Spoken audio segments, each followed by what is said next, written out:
오늘 우리가 함께 볼 하나님 말씀은 요한복음 1장 1절부터 14절까지 말씀입니다.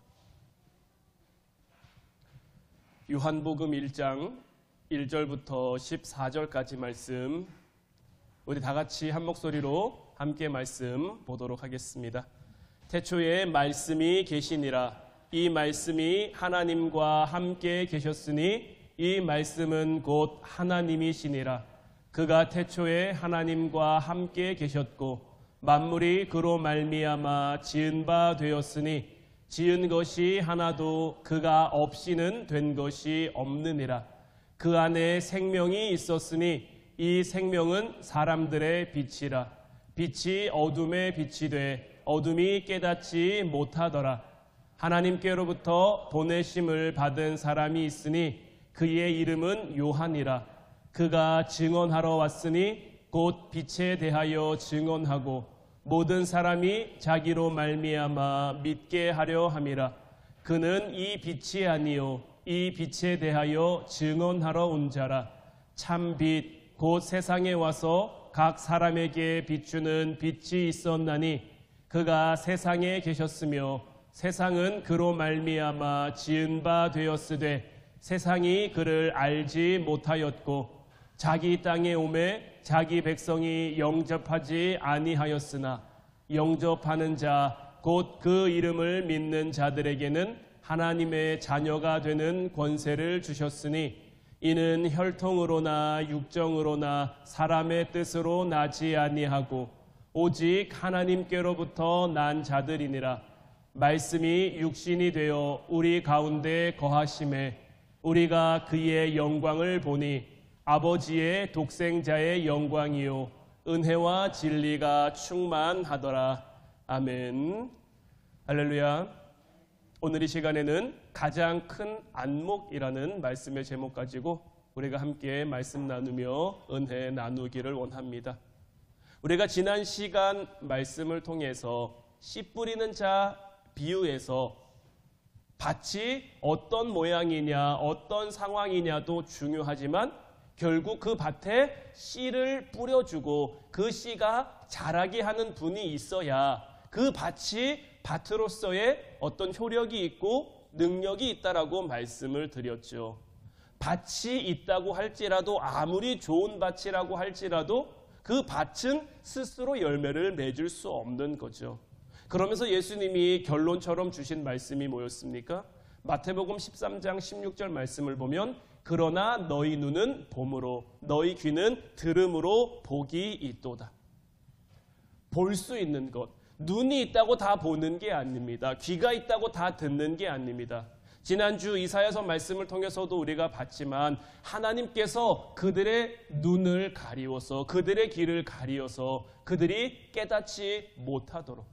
왜냐하면 그들이 모든 경험을 통해 모든 상황을 통해 하나님을 온전히 알아가야 하기 때문인 거죠. 씨가 뿌려져서 열매 맺게 하는 일은 하나님만 하실 수 있는 건데 이스라엘이라는 밭에 하나님이 어떤 씨를 뿌리셨을까요? 이스라엘에게 나쁜 씨를 뿌리셨을까요? 이스라엘에 못된 씨를 뿌리셨을까요? 예수님 분명히 말씀하셨죠. 열매로 그들을 아나니 좋은 나무에서 좋은 나무에서 나쁜 열매를 맺을 수가 없고 나쁜 나무에서 좋은 열매를 맺을 수가 없다라는 거예요. 하나님께서는 이스라엘에게 좋은 씨, 좋은 나무가 되도록 그들에게 축복도 주시고 은혜도 주시고 사랑도 주셨는데 그들을 통해 맺혀진 그 열매는 어떻습니까? 우상을 숭배하고 세상을 향해 나아가고 하나님께 등을 돌리는 하나님이 전혀 원하지 않는 씨를 뿌린 자가 원하지 않는 그 열매가 이스라엘에게서 맺혀진 것이고 이런 차원에서 우리는 이스라엘이 거둔 이 결실이 어떤 모습인지 생각해 볼 필요가 있는 거죠. 오늘 본문 말씀 1절부터 13절 말까지 말씀을 다시 한번 찬찬히 우리가 보면 태초에 말씀이 계시니라. 이 말씀이 하나님과 함께 계셨으니 이 말씀은 곧 하나님이시니라. 그가 태초에 하나님과 함께 계셨고 만물이 그로 말미암아 지은 바 되었으니 지은 것이 하나도 그가 없이는 된 것이 없느니라. 그 안에 생명이 있었으니 이 생명은 사람들의 빛이라. 빛이 어둠에 비치되 어둠이 깨닫지 못하더라. 하나님께로부터 보내심을 받은 사람이 있으니 그의 이름은 요한이라. 그가 증언하러 왔으니 곧 빛에 대하여 증언하고 모든 사람이 자기로 말미암아 믿게 하려 함이라. 그는 이 빛이 아니요 이 빛에 대하여 증언하러 온 자라.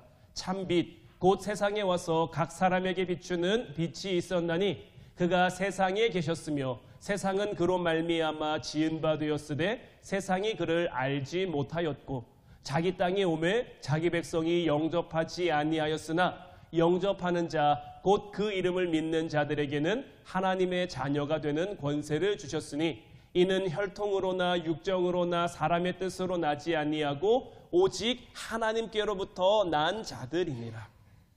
우리는 믿는 자가 구원을 받는다고 하면서 믿음이 중요하다라는 것을 강요할 때 보통 이 말씀을 많이 활용합니다.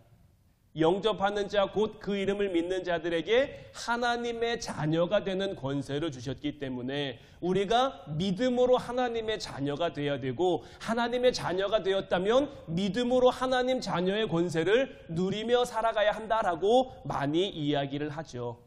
그러나 요한이 이 믿음과 구원에 대해 강조하는 것보다 더 강조하고자 하는 것이 있는데 그것이 뭐냐면 빛이 세상에 왔는데 세상이 그 빛을 깨닫지 못했다라는 거예요.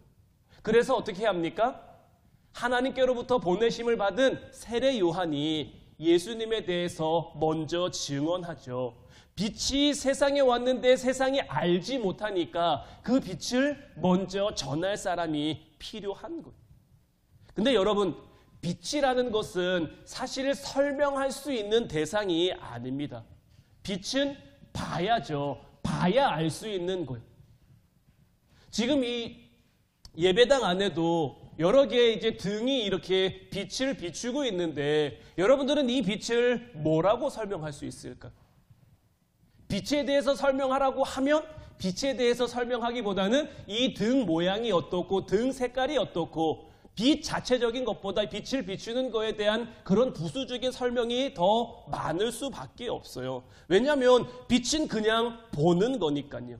그런데 만약 내가 누군가에게 빛을 설명해 줘야 돼요. 그 사람이 빛을 보지 못해요. 그러면 그 사람은 뭡니까? 앞을 볼 수 없는 그 맹인인 거죠. 여기서 본다라는 것은 있는 그대로를 믿는다라는 것을 뜻합니다. 오늘 말씀 13절에도 혈통으로나 육정으로나 사람의 뜻으로 나지 아니하고 오직 하나님께로부터 난 자들이다 라고 되어 있는데 오직 하나님께로부터 난 자들이 빛을 볼 수 있다라고 이야기를 하고 있는 거죠. 빛이 세상에 왔는데 빛을 세상 사람들이 깨닫지 못하는 거예요. 하나님의 백성이라고 자부하는 그들이 하나님의 선민이라고 늘 당당하게 외치는 그들이 빛이 이 땅에 왔는데 하나님의 보내심을 따라 이 땅에 빛이 왔는데 그 빛을 깨닫지 못하는 거죠. 그래서 하나님께서 먼저 세례 요한을 보내서 그 빛에 대해서 설명하게 하는 거예요. 사람들로 하여금 눈을 떠서 보라고. 어둠 가운데 있으면 보지 못하니까 어둠 가운데 있으면 알아차리지 못하니까 빛에 대해서 먼저 듣고 그로 말미암아 믿게 하려고 그렇게 해서라도 빛 가운데 거하는 하나님의 자녀 영접하는 자 곧 그 이름을 믿는 자들에게 주시는 그 하나님 자녀로서의 권세를 그들이 이 땅 가운데 누리며 살아갈 수 있도록 하나님께로부터 난 모든 것들 혈통으로나 육정으로나 사람의 뜻으로 난 게 아닙니다. 이스라엘 백성들은 출애굽한 이후로부터 점점 하나님의 뜻에서 조금씩 멀어갑니다. 그들이 자랑하는 게 뭡니까? 제일 먼저는 혈통입니다. 내가 어느 지파냐? 이것이 그들의 자부심이죠. 사도 바울도 내가 사실 이런 걸로 별로 자랑하고 싶지 않은데 너희가 이런 걸로 자랑하니까 나도 자랑 한번 해볼게 하면서 가장 먼저 말한 게 뭡니까? 내가 베냐민 지파라는 거죠. 유대인 중에 유대인이고 바리새인 중에 바리새인이다라고 말하죠. 가멜리알이라는 그 3대 랍비 문화에서 교육을 받았다 이런 것. 그러니까 혈통이나 육정이나 사람의 뜻으로 자꾸 사람들이 그런 걸 강조하는 거예요. 하나님 자녀라고 말하면서 자랑하는 거에 하나님은 없고 어떤 사람들의 모습만 잔뜩 나타나 있는 거죠. 그래서 오늘 본문 14절 말씀을 보면 말씀이 육신이 되어 우리 가운데 거하심에 우리가 그의 영광을 보니 아버지의 독생자의 영광이요 은혜와 진리가 충만하더라. 우리가 봐야 되는 대상은 무엇입니까? 우리가 볼 대상은 어떤 분이십니까? 말씀이 육신이 되어 우리 가운데 거하시는 그의 영광, 그의 은혜, 이 진리가 우리가 볼 대상인 것이고 우리가 들어야 하는 대상인 것. 그래서 우리 안에 채워야 할 은혜이고 복음인 것. 예수님께서는 이 일을 위해 우리에게 오신 것. 우리 기독교 신앙이 말하는 모든 내용은 하나님께로부터 온 것이죠. 하나님께로부터 온 이 모든 것들은 우리가 이해하고 합의하고 납득해서 우리의 것이 되는 게 아닙니다.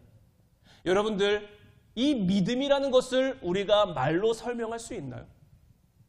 믿지 않는 사람들에게, 하나님을 믿지 않는 사람에게 이 믿음이라는 거에 대해서 설명하려면 여러분들은 뭐라고 설명할 수 있을까요?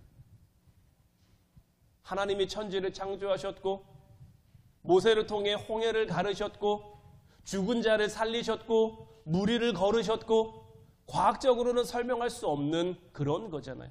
현실적으로 쉽게 납득할 수 없을 만한 그런 이야기잖아요. 성경을 보면 참 동화 같은 이야기가 많이 나오거든요. 도끼가 물에 빠졌는데 나뭇가지를 던지니까 도끼가 떠오릅니다. 이게 어떻게 현실에서 있을 법한 그런 이야기다라고 할 수 있을까? 여러분들은 이러한 성경 속 사건들, 이러한 성경 속 이야기들을 믿으십니까? 안 믿으십니까? 잘 안 믿기십니까? 잘 안 믿기신다면 기도해야 돼요. 여러분들 정말 기도해야 됩니다. 믿는다면 한번 여러분들 내가 왜 믿지를 한번 생각해 보세요. 내가 어떻게 믿지를 한번 생각해 보세요.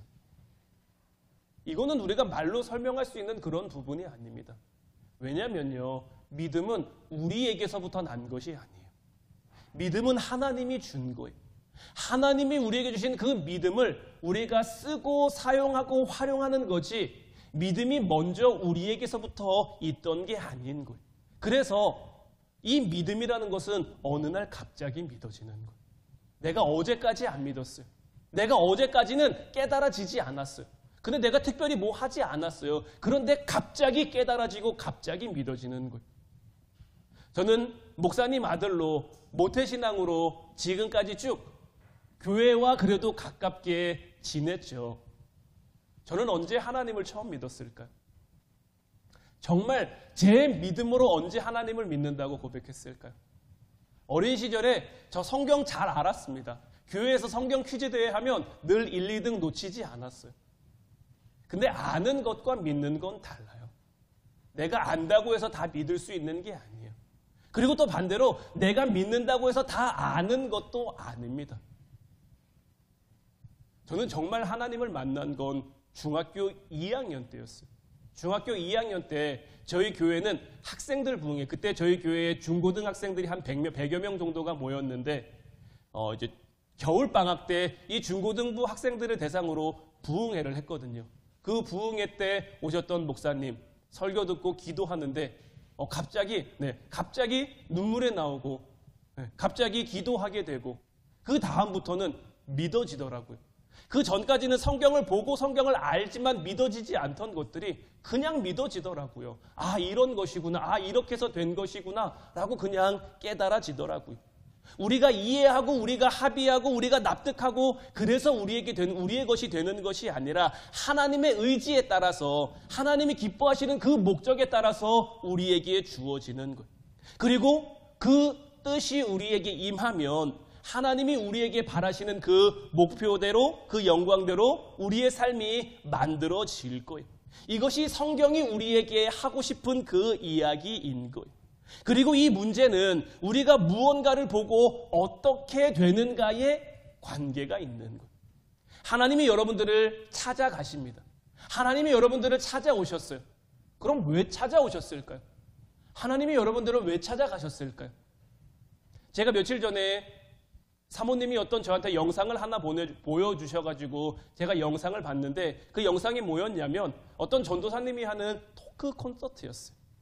나다나엘에 대한 이야기를 하고 있는데 나다나엘이 무화과 나무의 아래 앉아있을 때 예수님이 그를 봤다고 이야기를 하시잖아요. 나다나엘이 뭐라고 말합니까? 빌립이 가갖고 그 얘기했단 말이에요. 우리가 메시아를 만났다.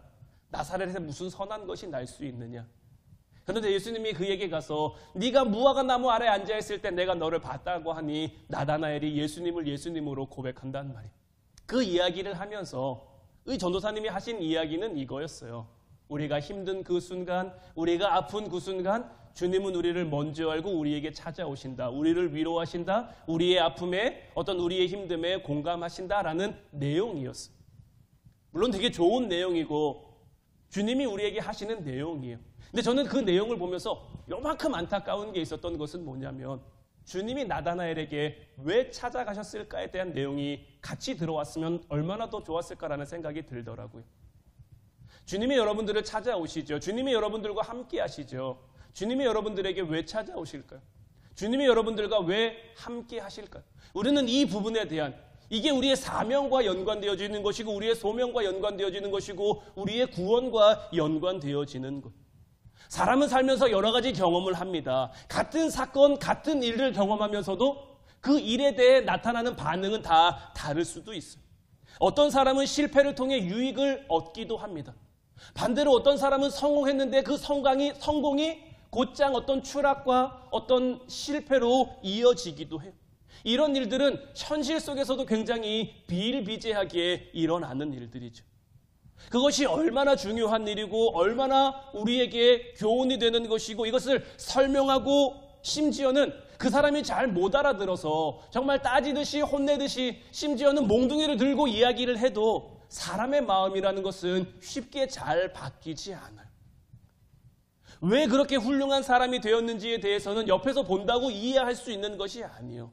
왜 그 사람의 말을 듣지 않는지 이런 것들은 이해할 수가 없죠. 제가 얼마 전에도 말씀드렸습니다마는 제가 어린 시절에는 저희 부모님을 이해할 수가 없었어요. 다 알 수가 없었어요. 부모님이 저한테 잔소리하는 거, 부모님이 저한테 싫은 소리 하는 거 왜 하는지 몰랐단 말이에요.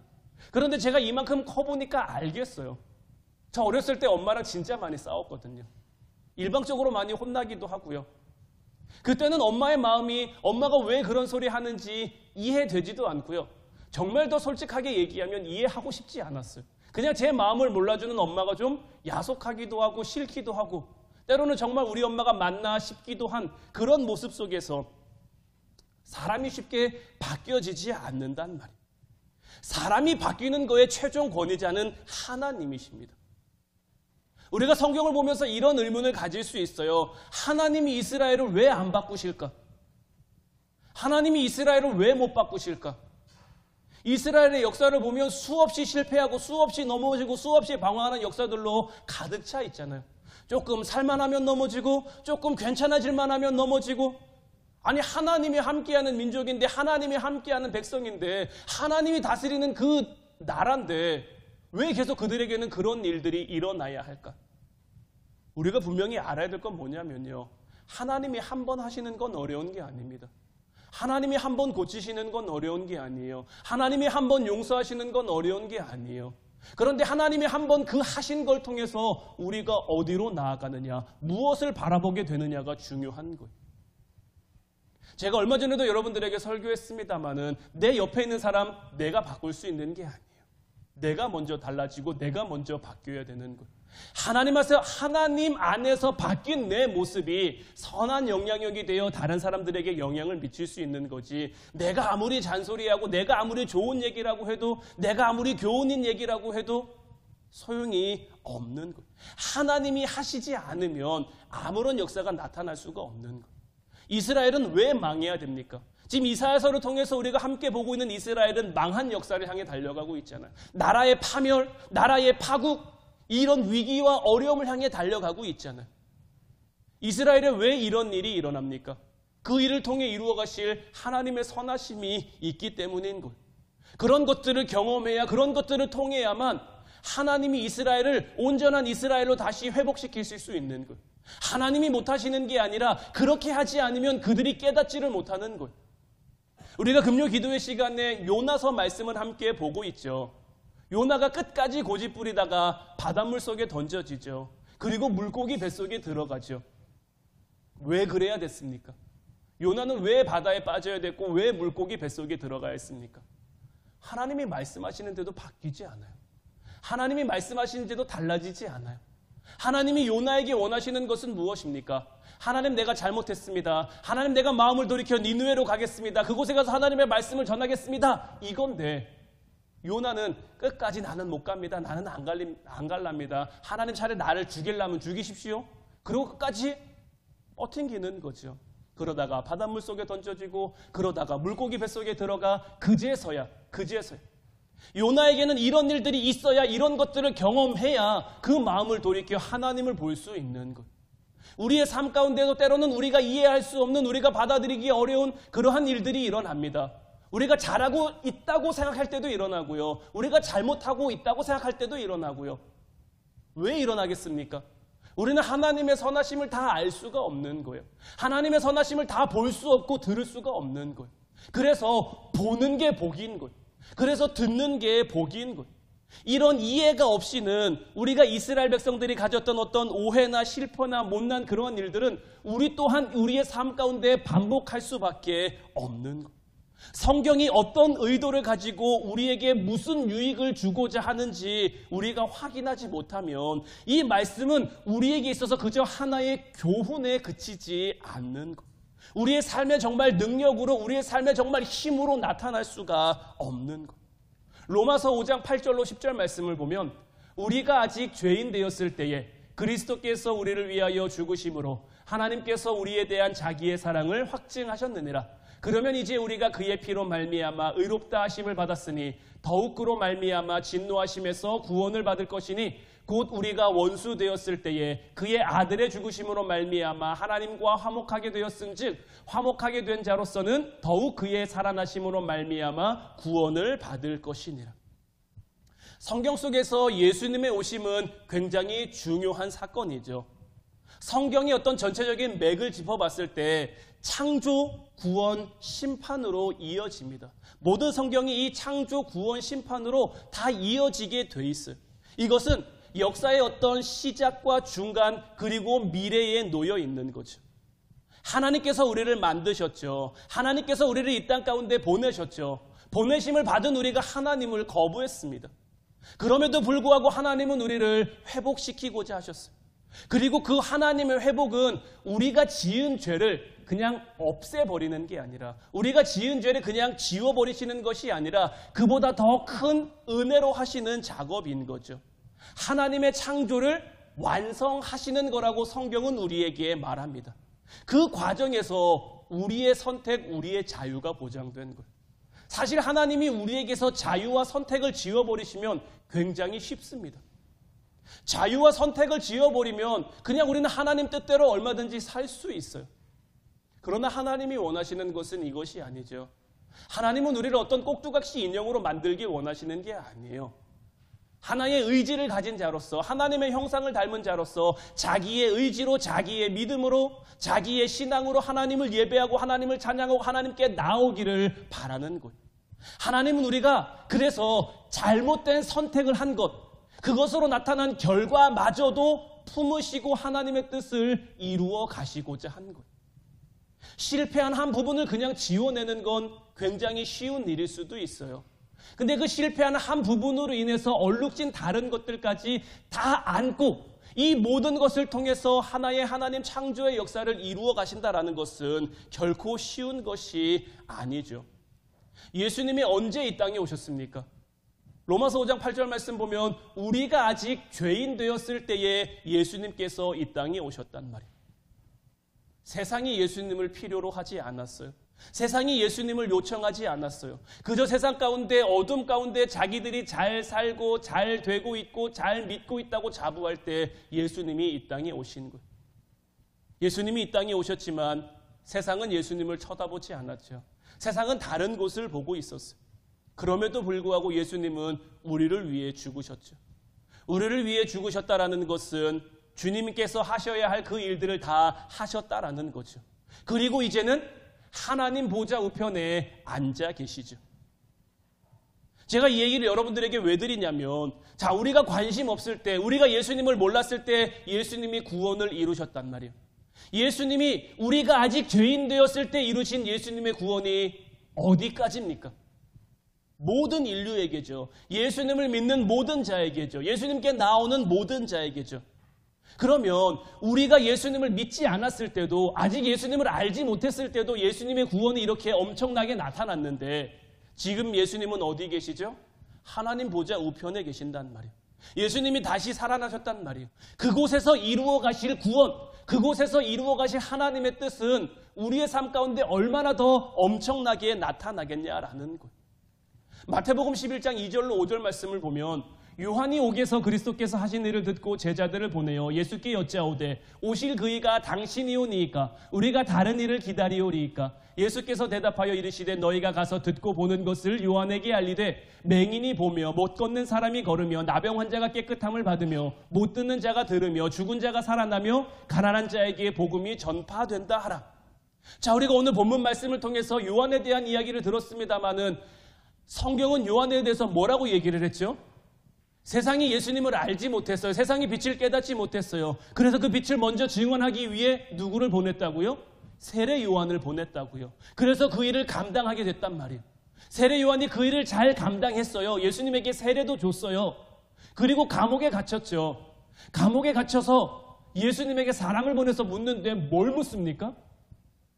오실 그이가 당신입니까? 라고 묻고 있는 거예요. 지금 세례 요한은 예수님을 예수님으로 믿고 있습니까? 못 믿고 있습니까? 세례 요한은 지금 예수님을 예수님으로 못 믿고 있는 거예요. 오실 그이에 대해서 세례 요한이 증언했어요. 세례 요한 때문에 예수님을 믿게 된 사람들이 있단 말이에요. 그럼에도 불구하고 요한이 확신이 없는 거예요. 예수님이 이 땅에 오셔서 어떤 일들을 하셨습니까? 눈을 뜨게 하고 귀를 열어주시고 죽은 자를 살리시고 나병한 자를 깨끗하게 하시고, 이것이 예수님께서 오셔서 하신 일이란 말이에요. 이 일이 우리에게 얼마나 큰 은혜입니까? 이 일이 우리에게 얼마나 큰 감동입니까? 하지만 우리는 복음서를 읽을 때 이런 일들로 쉽게 감동해서는 안 됩니다. 왜냐하면 그럼에도 불구하고 우리가 예수를 십자가에 못 박기 때문이에요. 내 복음서의 결말이 다 똑같죠. 예수님은 죽으십니다. 예수님은 십자가로 향하십니다. 이런 일들을 하셨는데 맹인이 보며 못 걷는 자가 걸으며 나병한 자가 깨끗함을 받으며 못 듣는 자가 들으며 죽은 자가 살아나며 가난한 자에게 복음을 전하셨는데, 이런 일들을 하셨는데, 우리를 고치시고 우리를 회복해 가셨는데, 그럼에도 불구하고 우리는 예수님을 알아보지 못했죠. 심지어 세례 요한도 예수님을 알아보지 못했죠. 우리가 이사야서를 통해서 보는 이스라엘의 역사는 무엇을 말해줍니까? 너희가 나의 진노 앞에 서는 것이, 너희가 나의 심판 앞에 서는 것이 결코 너희의 손해가 아니다. 지금 당장은 너희가 망하는 것 같지만 너희가 망하는 것이 아니다. 너희가 한 선택으로 인해서, 너희가 맺은 열매로 인해서 너희가 이 길을 걸어가야 되지만, 돌아와야 되지만, 이렇게 너희의 인생이 끝나지는 않을 것이다. 다만 내가 너희를 통해서 거룩한 승리와 거룩한 영광을 이루기 위해 너희를 만들어가는 시간, 너희들을 다듬어가는 시간이 필요하기에 지금 이것을 허락하는 것이니 이것을 두려워하지 말라는 거예요. 철이 강한 철이 되기 위해서는 담금질이라는 걸 해야 되죠. 뜨거운 물에 들어갔다가 찬물로 식히면서 망치로 힘차게 내리쳐야만 그 철이 더 단단한 철이 될 수가 있는 거예요. 그 과정을 통해서 그 철 안에 있는 불순물들이 빠져나가기 때문인 거예요. 하나님께서 우리의 삶을 다루시며 우리의 삶을 만들어 가시는 그 과정도 마찬가지. 성경을 보면 이사야서에서부터 출발해서 예레미야, 에스겔, 다니엘, 그 이후 모든 선지자들을 통해서 하나님이 이스라엘 백성들에게 던지시는 메시지는 뭡니까? 너희가 잘못했으니 고쳐라, 이 정도에서 끝나는 게 아니에요. 그들은 이렇게 간단한 말을 하러 온 것이 아닙니다. 너희가 지금은 비록 얻어맞지만, 지금 비록 너희가 너희 안에 있는 우상으로 인해, 음란으로 인해, 죄로 인해 너희가 얻어맞을 수밖에 없지만 그래도 괜찮다는 이야기를 하고 있는 거예요. 놀라지 말라라는 거예요. 이렇게 해서 하나님이 너희를 통해 만들어 가실 그 역사를 기대하고 소망하라는 거예요. 이것이 선지자를 통해 하나님이 우리에게 들려주시는 메시지인 거예요. 우리가 예수님을 믿는다고 우리의 모든 삶이 다 잘 됩니까? 우리의 삶이 예수님을 믿는다고 늘 꽃길만 주어집니까? 때로는 예수님 믿는데도 고난받을 때 있어요. 때로는 예수님 믿는데도 하는 일들이 잘 안 될 때가 있어요. 욥을 보세요. 욥은 당대의 의인이었단 말이에요. 그런데 어디까지 시험받고 어디까지 고통당합니까? 하나님이 회복하실 거니, 하나님이 다시 이루실 것이니, 뭐 그래도 괜찮다, 이렇게 얘기할 수 있는 분이 있을까요? 욥이 겪는 그 고난, 그 아픔, 그런 것들이 우리에게 찾아오면 우리는 쉬 그런 것들을 견딜 수가 없죠. 그렇다고 우리가 예수님을 믿게 됐는데, 예수님을 알게 됐는데 우리가 가지고 있는 신앙, 우리가 가지고 있는 이 믿음의 끈을 쉽게 놓아버릴 수 있습니까? 그것도 안 되잖아요. 우리는 어쨌든 신앙의 길을 걸어가야 하고, 우리는 어쨌든 믿음의 길을 걸어가야 하는데, 그래서 저도 이 부분에 대해서 말씀을 묵상하고 하나님 앞에 기도할 때 자꾸만 저도 목소리가 높아지는 거예요. 하나님, 이런 것들은, 하나님 이런 부분들은 좀 하나님이 해주시면, 하나님이 이루어주시면, 하나님이 역사해 주시면 정말 좋지 않겠습니까? 저렇게 사모하고 있는데, 저렇게 간구하고 있는데, 저렇게 기도하고 있는데 하나님의 뜻이 좀 빨리 이루어지면 얼마나 좋겠습니까? 어디까지 힘들어야 되고, 어디까지 아파야 되고, 이런 모습을 볼 때마다 하나님 앞에 저도 모르게 기도할 때마다 제 목소리도 높아지곤 하는데, 그러나 따지고 보면 성경이 우리에게 내내 이런 이야기들을 우리에게 들려주고 있는 거예요. 이 땅에서 우리의 삶이 전부라면 하나님께서는 언제나 우리에게 꽃길만 허락해 주시겠죠. 이 땅에서의 삶이 전부라면 하나님께서는 우리가 잘 먹고 잘 살고 호의호식 하시도록 우리의 삶을 이끌어 주시고 인도해 주시겠죠. 그러나 하나님께서 우리에게 원하시는 것은 이 땅의 삶이 아니라 하나님 나라에 초점이 맞춰 있는 거예요. 우리가 하나님 자녀로, 하나님 백성으로 살 수 있도록 거기에 하나님의 초점이 맞추어져 있고, 우리가 그 삶을 살아감에 있어서 필요한 것들을 하나님이 우리에게 은혜로 도와주시는 거예요. 예수님이 우리에게 분명히 말씀하셨죠. 먼저 그의 나라와 그의 의를 구하라고. 그런데 자꾸 우리는 우리의 삶의 초점이 먼저 그의 나라와 그의 의가 되지 못하는 거예요. 그의 나라와 그의 의를 구한다라고 말은 하지만 어느샌가 내 가정, 내 직장, 내 삶의 자리, 내 자녀, 내 건강, 내 이런 것들이 자꾸 초점이 맞춰지는 거예요. 이런 것들을 하나님이 이루어주지 않으면, 이런 것들을 향한 하나님이 내 기도를 들어주시지 않으면 우리도 모르게 우리의 기도가 원망 섞여, 불평 섞여, 때로는 화가 나서 그렇게 기도하기도 하잖아요. 하지만 우리 하나님께서 오늘도 우리에게 하시는 말씀은 그 모든 것들 가운데 있는 너를 내가 알고 있다. 내가 너를 불렀고, 내가 너를 선택했고, 내가 너와 함께하고 있다. 지금 네가 잠시 고난 가운데 있지만, 잠시 아픔 가운데 있지만 그것은 너에게만 고통이 아니라, 너에게만 아픔이 아니라 나에게도 아픔이고 나에게도 고통이고, 하지만 그 일이 없으면 너는 잠들고 만다. 너는 볼 수가 없고 너는 들을 수가 없다. 그렇기에 나는 너를 놓아둘 수가 없는 것이고, 그것이 복이라는 것을 깨달을 때가, 그 복을 볼 수 있고 그 복을 들을 수 있을 때가 너희에게 올 것이다. 우리가 겪는 어떤 일도 하나님이 우리를 통해 이루시고자 하는 것들을 방해할 수 없고 막을 수 없고 실패하게 할 수 없는 줄로 믿습니다. 우리가 모를 때도 우리 하나님은 성실하신 하나님이시기 때문이죠. 이제 이와 같은 하나님의 역사하심을 볼 수 있는 여러분들 되시기를 주님의 이름으로 축원해 드립니다. 오늘 말씀 제목처럼 정말 가장 큰 안목을 가지고 하나님 은혜와 역사하심을 바라보며 그 은혜와 역사하심을 이제 온전히 누리며 살아가는 여러분들 되시기를 바라요. 여러분들 세상 가운데 혼자 있는 것 같아도 우리는 결코 혼자 있는 것 아닙니다. 하나님은 언제나 우리에게 때를 따라 돕는 물질도 주시고, 때를 따라 돕는 사람들도 붙여주시고, 때를 따라 돕는 은혜도 주셔서 우리의 삶 모든 순간순간 하나님을 깨달을 수 있도록, 하나님을 발견할 수 있도록, 그래서 힘내서 믿음의 길, 신앙의 길을 걷게 하시는 줄로 믿어요. 이제 끝까지 승리하며 이 길을 함께 걸어가는 저와 여러분들 될 수 있기를 주님의 이름으로 축원해 드립니다. 기도하겠습니다.